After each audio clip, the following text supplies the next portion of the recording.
Hello दोस्तों, स्वागत है आपका हमारे चैनल द स्टोरी स्टेशन में। दोस्तों, आपको हमारे चैनल पर ऐसी कहानियाँ सुनने को मिलेंगी जो सीधे आपके दिल तक जाएंगी। तो दोस्तों, अगर आपको हमारी वीडियो अच्छी लगे तो हमारी वीडियो को लाइक कीजिए, कमेंट कीजिए, हमारे चैनल को सब्सक्राइब कीजिए और हमारे वीडियो को ज़्यादा से ज़्यादा अपने फ्रेंड्स एंड फैमिली के साथ शेयर कीजिए। तो दोस्तों, स्टोरी स्टेशन पर आज की कहानी शुरू करते हैं। गुमनाम जज्बात और 15 साल। कॉलेज का पहला दिन है और अनन्या थोड़ी नर्वस है। तभी अक्षत उसके पास आता है और बोलता है, एक्सक्यूज मी, क्या ये सीट खाली है?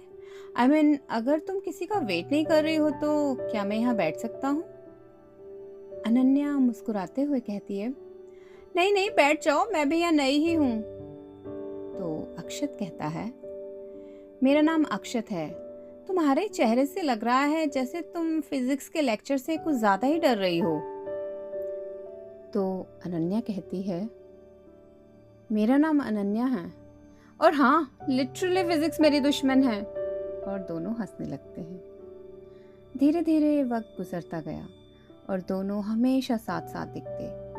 अक्षत हमेशा ही अनन्या का ख्याल रखता पर कभी कुछ नहीं कहता। एक दिन अनन्या अक्षत से कहती है, अक्षत, तुम मेरे सबसे अच्छे दोस्त हो। पता नहीं तुम्हारे बिना मेरे असाइनमेंट्स कैसे पूरे होते। अक्षत धीमी आवाज में कहता है, बस दोस्त? आई मीन, हाँ बिल्कुल, दोस्त ही तो हैं। फिर अचानक अनन्या के पापा का ट्रांसफर हो गया और उसे अचानक ही कॉलेज छोड़कर जाना पड़ा और फिर बिना बाय बोले वो चली गई और 15 साल बीत गए। अब अनन्या एक सक्सेसफुल बिजनेस वुमन है। उसका पति राहुल जो उसे बहुत प्यार करता है और उनके 2 प्यारे बच्चे हैं। फिर एक शाम अनन्या अपना लैपटॉप चला रही थी कि तभी अनन्या के पास एक नोटिफिकेशन आता है, Akshat Verma sent you a friend request. Ananya एकदम से चौंक जाती है। अक्षत, 15 साल बाद? और मैसेंजर पर दोनों बात करते हैं। अक्षत कहता है, पहचाना या भूल गई फिजिक्स वाले दुश्मन को? अनन्या कहती है, अक्षत, तुम कहाँ गायब थे? कितनी खुशी हुई है तुम्हारा मैसेज देखकर, मैं बता नहीं सकती। और फिर दोनों घंटों बातें करते रहे। अनन्या अपनी खुशहाल जिंदगी की बातें करती रही, फोटो शेयर करती रही। अक्षत उसे बताता है कि उसने शादी नहीं की और अपने करियर में ही बिजी रहा। अक्षत कहता है, अनन्या, उस दिन जब तुम बिना बताए गई थी तो मुझे ऐसा लगा जैसे मेरी दुनिया ही रुक गई है। मैंने तुम्हें बहुत ढूंढा पर तुम कहीं नहीं मिली। तो अनन्या कहती है, आई एम सॉरी यार अक्षत, सर्कमस्टेंसेस ही ऐसे हो गए थे, पर देखो ना, आज हम फिर से मिल गए एज अ फ्रेंड्स।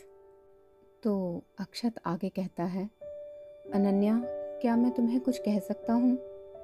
शायद ये बात कहने में 15 साल की देर हो गई है, पर अगर आज नहीं बोला तो मैं फिर कभी नहीं बोल पाऊंगा। अनन्या कहती है, हाँ बोलो ना, इतना सीरियस क्यों हो रहे हो? तो अक्षत ने कहा, अनन्या, मैं तुमसे हमेशा से प्यार करता था, कॉलेज में भी, और आज भी मेरे दिल में वही जगह है तुम्हारे लिए। मैंने किसी और को कभी वहाँ आने ही नहीं दिया। तो अनन्या एकदम से शॉक हो जाती है। अनन्या एक गहरी सांस लेते हुए कहती है, अक्षत, मैं तो शॉक में हूँ।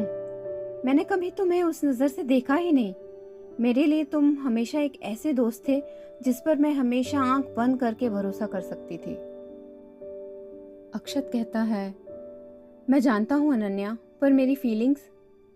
तो अनन्या अक्षत को बीच में ही रोक देती है और कहती है, अक्षत, मेरी एक ज़िंदगी है, मेरा पति जो मुझसे बेइंतहा प्यार करता है, मेरे बच्चे हैं, मेरी दुनिया है।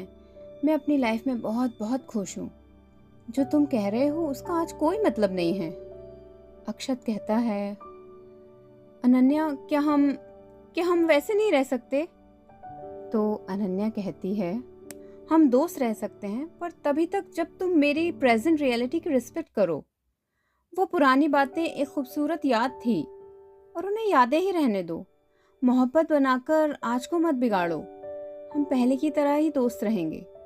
वही हम दोनों के लिए सही है, क्योंकि मैं अपने आज को अपने बीते हुए कल के लिए कभी नहीं छोड़ूंगी। अक्षत अनन्या की बात को समझ जाता है।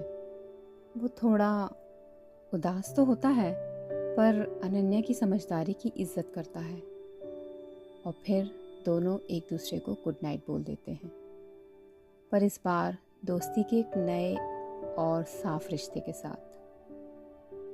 दोस्तों, ये थी अनन्या और अक्षत की कहानी।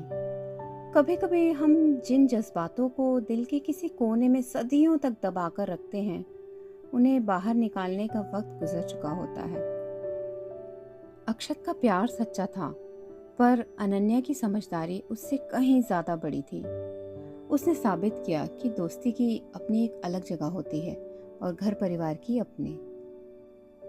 जिंदगी हमेशा हमें वो नहीं देती जो हम चाहते हैं, पर वो जो देती है, अगर हम उसमें खुश रहना सीख लें तो बीता हुआ कल कभी बोझ नहीं बनता। याद रखिए, हर अधूरी मोहब्बत नाकाम नहीं होती।